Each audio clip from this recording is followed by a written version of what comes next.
breath mindfulness. Is there a junction? Is there a border that we cross and then we are doing vipassana? Or do they join together in some subtle way?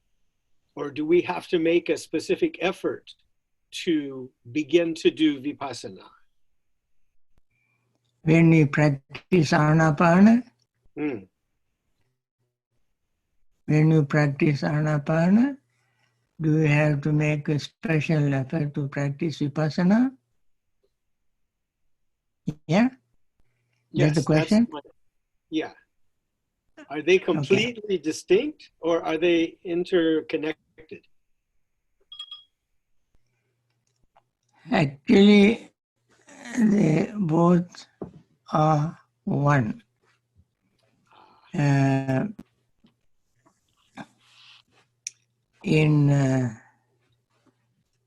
Anapana, the discourse also is called Anapanasati, mindfulness of breathing.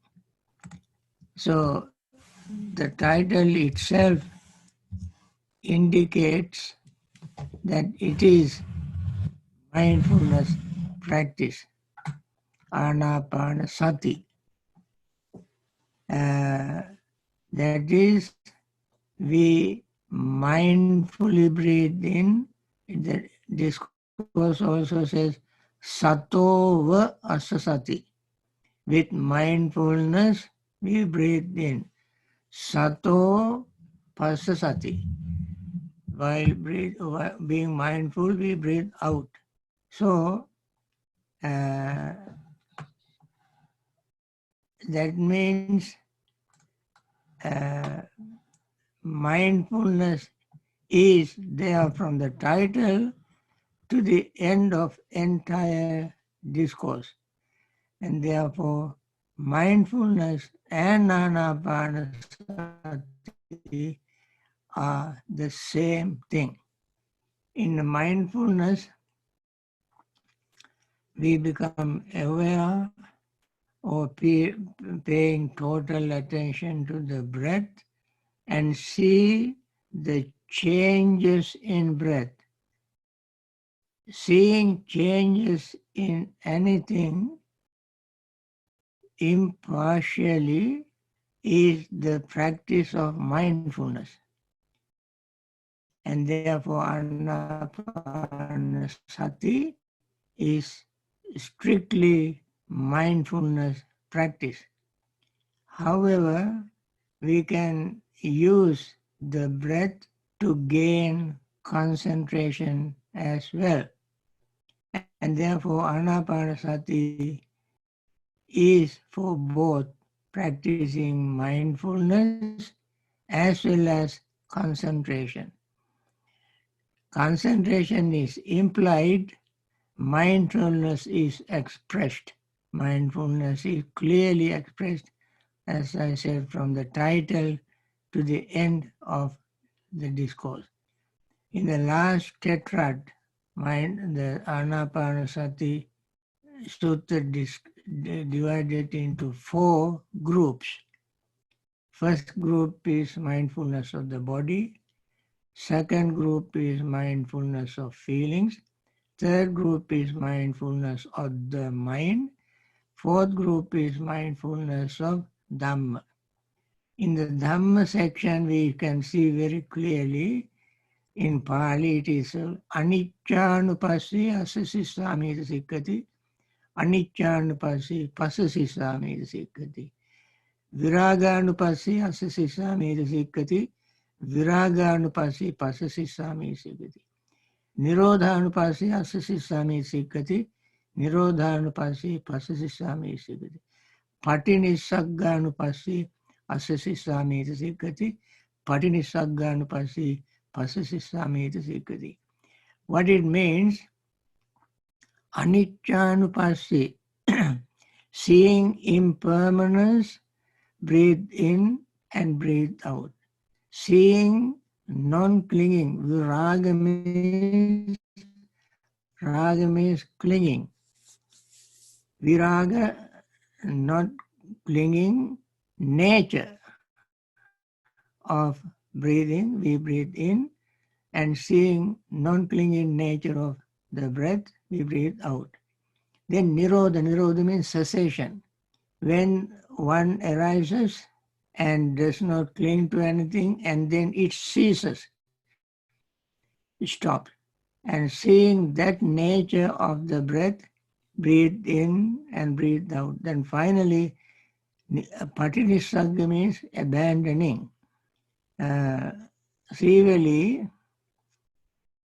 it happens very naturally. For instance, when breath arises and it passes, there you can see in one breath, we can see all these four: anicca, viraga, nirodha, patinissagga. Impermanent, non-clinging, cessation, and abandoning.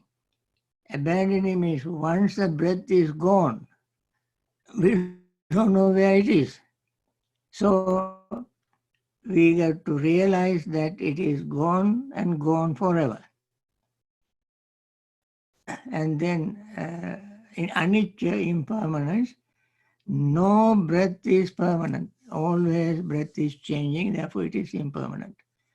And breath does not cling to anything. Although it fills our lungs with air, it does not stay there. It is non-clinging, viraga. And then the breath, once we breathe out, it ceases, it stops. And then when it is stopped, it disappears. So seeing these four states, we breathe in and breathe out. That you can see actually from the very beginning of entire discourse, although it is emphasized at the last tetrad. Okay?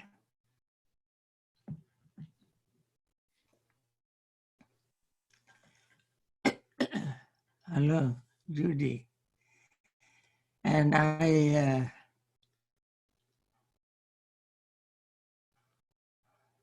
7 o'clock. Yeah. Connecting iPhone.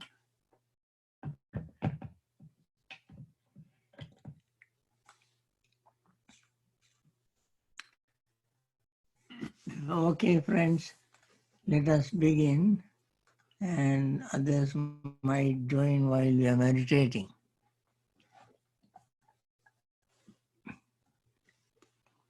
As we repeat every day, let us begin with the Metta practice. It is very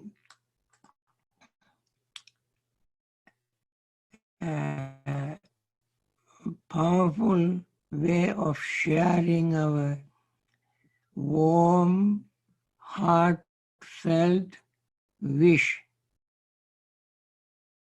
for recovery from this COVID-19, and we must all unite to make this firm wish. The firm wish that we all express in unity as one entity can have a great impact on everybody. With this firm wish and intention, let us recite the English translation of the Metta Sutta that Buddha delivered out of utmost compassion. May all beings be happy and secure. May all beings have happy minds. Whatever living beings there may be, without exception, weak or strong, long, large, medium, short, subtle or gross, visible or invisible, living near or far, born or coming to birth, may all beings have happy minds. Let no one deceive another, nor despise anyone anywhere. Neither from anger nor ill will should anyone wish harm to another. As a mother would risk her own life to protect her only child, even so towards all living beings, one should cultivate a boundless heart. One should cultivate for all the world a heart of boundless loving friendliness, above, below, and all around, unobstructed, without hate or resentment, whether standing, walking, sitting, lying down, or whenever awake. One should develop this mindfulness. This is called divinely dwelling here, not falling into erroneous views, but virtuous and endowed with vision, removing desires for sensual pleasures. One comes never again to birth in the womb. With this very warm, friendly, boundless wish, let us begin our practice. Take a deep breath and be aware of your breath. Breathe normally, paying total attention to the breath. As I as answering earlier question said, the breath comes and goes. It does not stay with us, nor can we know where it goes after it leaves our lungs. Breath is pure and clean as it is, and then keep paying attention to it exclusively without thinking of the past or the future, paying total attention to what is happening here and now, this very moment. And then you notice if you do this without conceptualizing, verbalizing, the mind and the breath unite, and then breath becomes very calm, relaxed and peaceful. The body becomes calm and peaceful. The mind becomes calm and peaceful without any fetters or hindrances. Temporarily, all of them fade away, disappear, and then we gain a deep concentration. With the concentrated mind, we can see what really are happening to our aggregates, the form, feeling, perception, volitional formations, and consciousness. Friends, although these are big words, when we pay attention to ourselves, we can see them changing constantly. Our form is changing, form like breath is changing, and the feeling that arises with the breath is changing.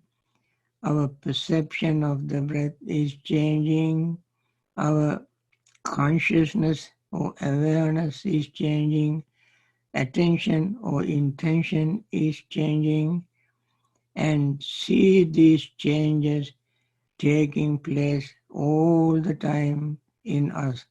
That gives us a sense of impermanence, that gives us a sense of that everything is not static, there is no fixed anything, everything is moving, changing constantly. That is life. With this few words of instructions, I like to stop talking and let us sit and pay attention to our breathing and notice all this happening as you breathe in and out.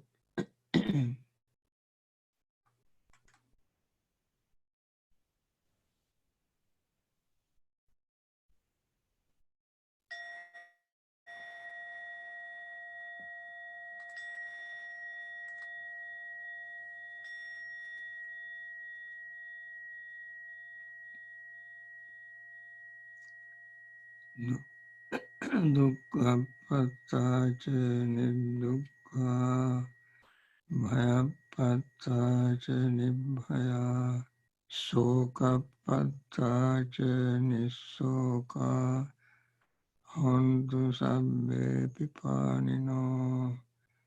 May the suffering be free from suffering. May the fear struck be free from fear. May the grieving be free from grief. So too may all living beings. Friends, we spend these few minutes cleansing our mind of numerous impurities.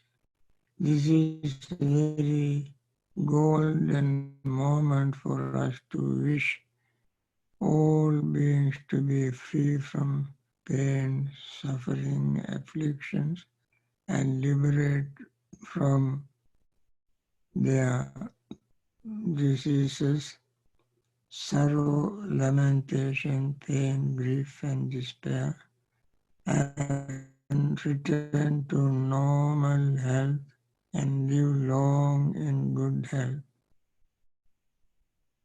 Let us make this earnest wish this very moment. With this, we conclude the first part of our meditation, and then now you can ask me questions if you have any. Bhante, I have a question. When we are meditating, I go as like think of inhale, exhale, rising and falling. I experience sometimes instead of saying that in my mind, instead of saying it inhale and exhale, if I start experiencing it, it gets more focused, my mind. Should I stop saying the inhale and exhale like in my mind, or just focus on the feeling? Yes, you see, focusing mind on the feeling is also good practice, but in that feeling you will see changes taking place. Staying in the feeling and focus on it alone does not develop your insight. Insight is seeing impermanence. It doesn't matter whether it is feeling, the breath, perception, thoughts, volition, consciousness, doesn't matter. What we see them changing.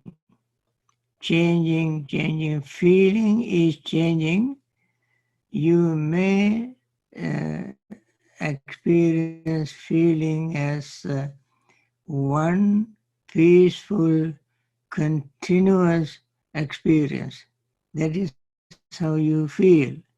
But in that apparently continuous one feeling, you can see changes taking place.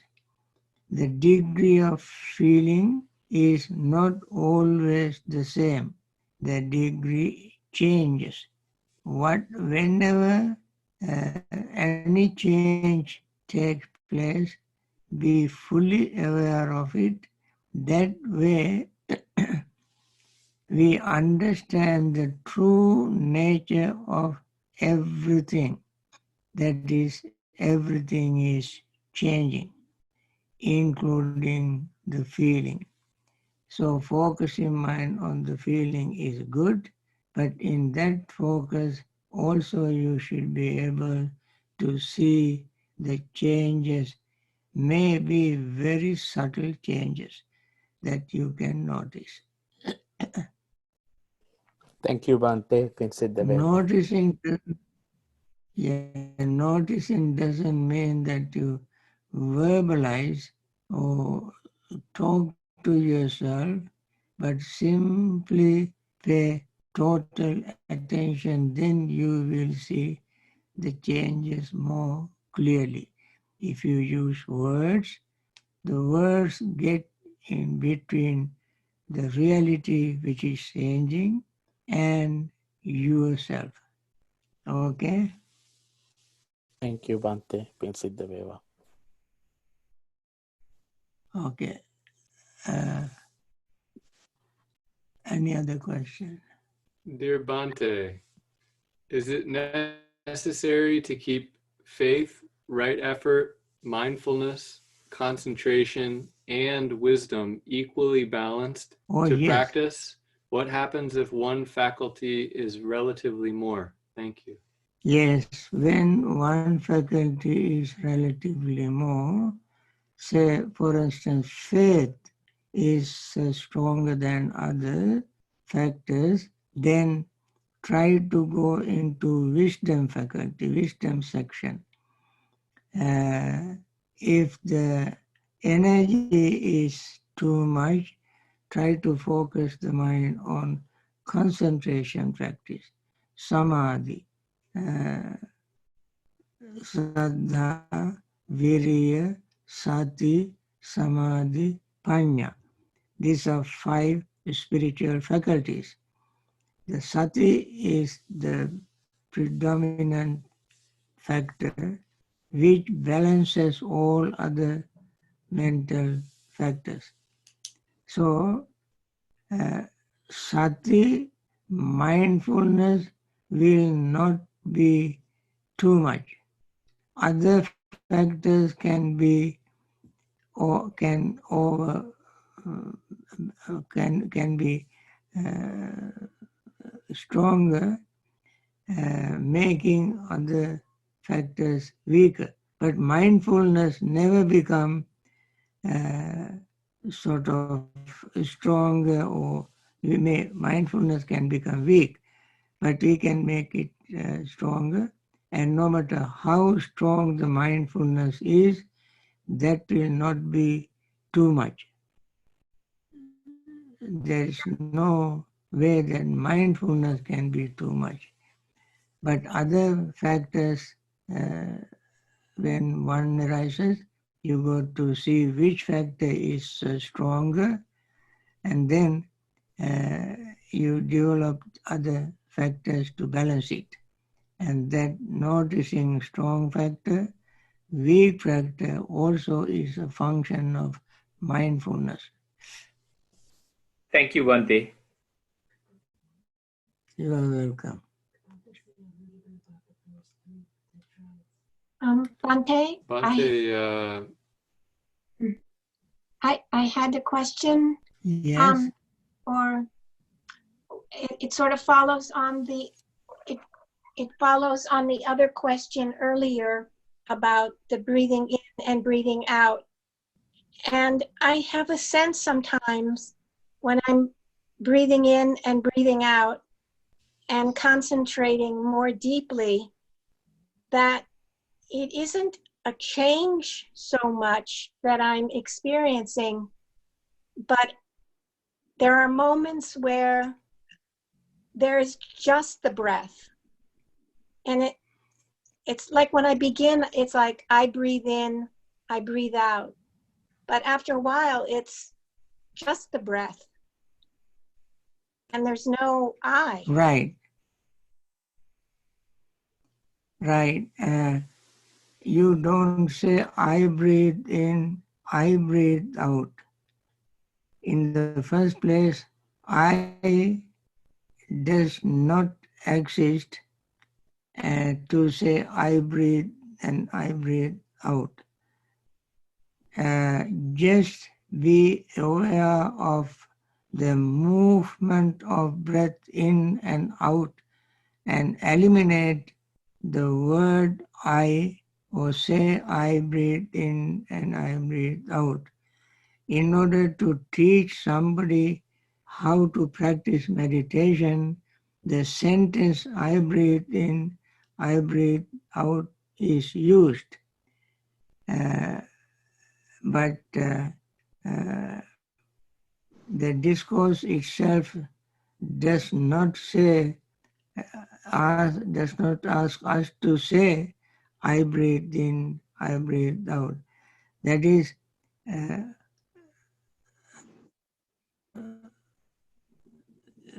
while inhaling, it is sato asasati, sato pasasati. That is what we hear. That is with mindfulness breathe in and with mindfulness breathe out. So what is necessary is to be mindful rather than using I breathe in, I breathe out. And that breathing in and breathing out is an activity, a verb, a function of the breath. And we have to pay attention to this function, this movement, this flow of breath coming in and going out. That is not a word, but a function, activity, flux, movement. Focus the mind on this movement. The movement means impermanence. Movement means moving from one spot, one point to the next point, to the next point in time. And this both movement and time awareness all are involved in when you pay total attention to your breath. Thank you. Okay? Yes. Bhante, Satima would like you to speak a bit about the first three tetrads. First three tetrads, as you know, Anapanasati has 16 pairs, and these 16 pairs are divided into 4 categories, each called tetrads, categories of 4, groups of 4. So first 4, second 4, third 4, fourth 4. First 3 fours, or first 3 tetrads are, first is mindfulness of the body, second is mindfulness of feeling, third is mindfulness of the mind. Now, first one, if you remember the discourse, says that paying attention to the long breath as long breath, you breathe in, knowing the length of breath. Breathe out, knowing the length of breath. If it is long, be aware of the breath is long. You take long breath. And then second, if the breath is short, you don't make it deliberately short, but when the breath is moving in and out normally, naturally, it is short. Occasionally, when the lungs are tired, you take long breath and then become aware of it. Then the third is knowing the entire breath body. In Pali, it is called Sabba Kaya Patisanvedi. There, Kaya means body. What body? Breath body. Buddha himself has mentioned Kaya, Asasa, Pasasa, Kaya, Anyatara. Asa, inhaling and exhaling, is another body of among many bodies. Then the fourth is relaxing entire breathing process, inhaling and exhaling. Relaxing, that is called pasambhaya. Pasambhaya means not suppressing, but relaxing. Sometimes it is called tranquilizing. Tranquilizing can sometimes people can get confused with regard to tranquilizing. It simply means as breath becomes relaxed, peaceful, tranquil, noticing that you breathe in and out, and therefore you are dealing with the body. Breath is the body, and various stages of the changes in this breath body, notice, and noticing this, you breathe in and out. That is the first tetrad.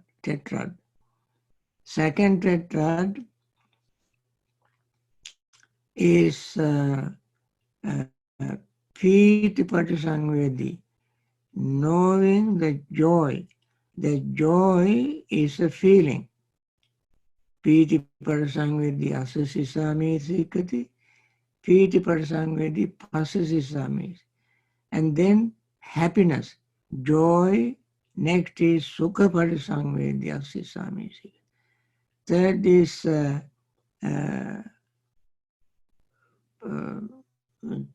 chit, abhipamodhan chittam. No.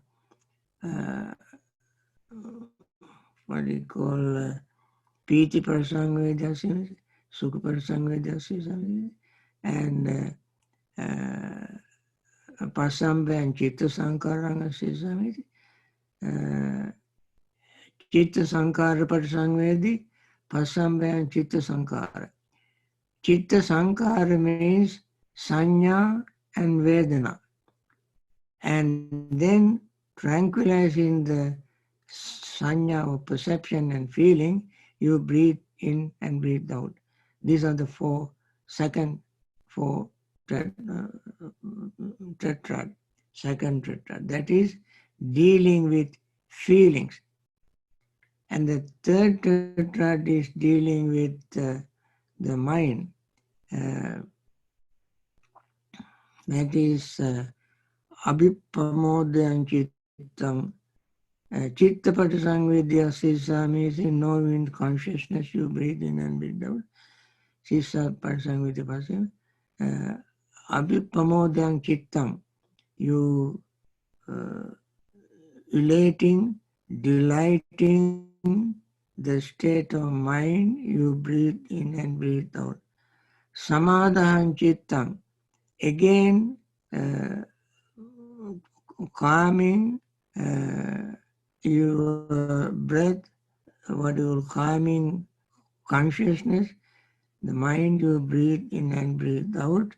Then vimochana chittam, liberating mind from all psychic irritants, not letting the mind be affected by hindrances. That is the third tetrad, practicing mindfulness of the mind. And these are the first three tetrad out of 4 tetrad of Anapana Sati, mindfulness in breathing. Bhante, question here. At my best, I'm free of anxiety and worry when meditating. However, I often find myself distracted by concerns about recent events. How do I rise above this? Do you think it is perhaps better to just accept the anxiety and worry and not try to rise above or avoid these concerns? You have anxiety and worry while you are meditating, thinking about this current situation. I think, as I mentioned, this is the time we clean our mind of all anxiety, worry, and fear, and so forth. After that, you see, you experience the mind is very pure and strong. Clean mind is very strong.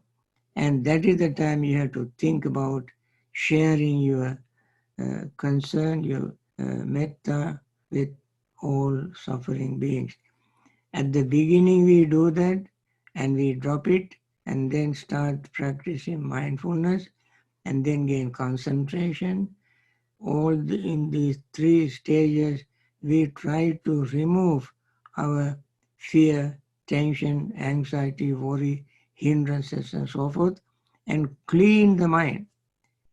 That is what we do during meditation. Once the mind is clean, then with that state of mind, we can make a firm wish for all beings to be free from suffering.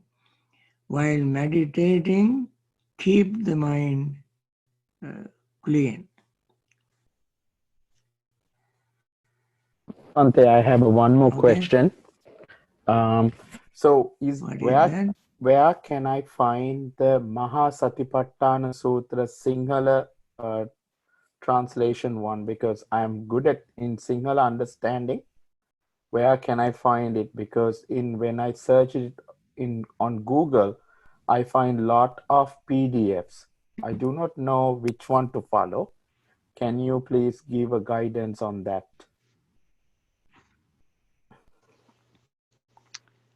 In Sinhalese, there is Sinhalese translation of entire Tipitaka.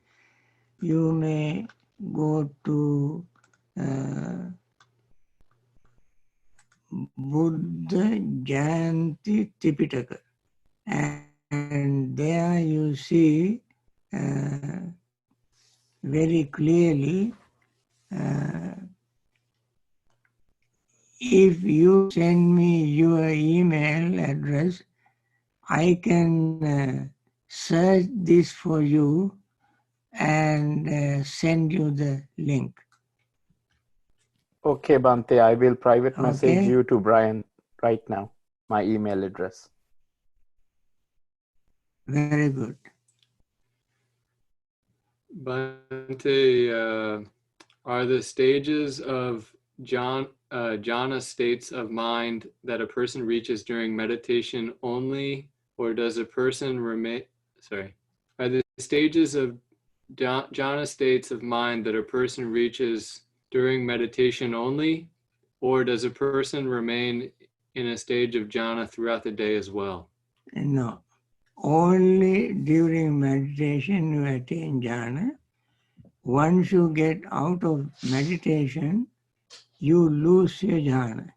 So that is, you cannot avoid, because your body must remain still and quiet to gain concentration, which is necessary for gaining jhana.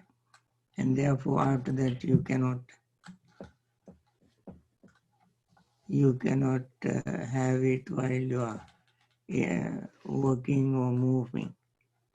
Yes, only during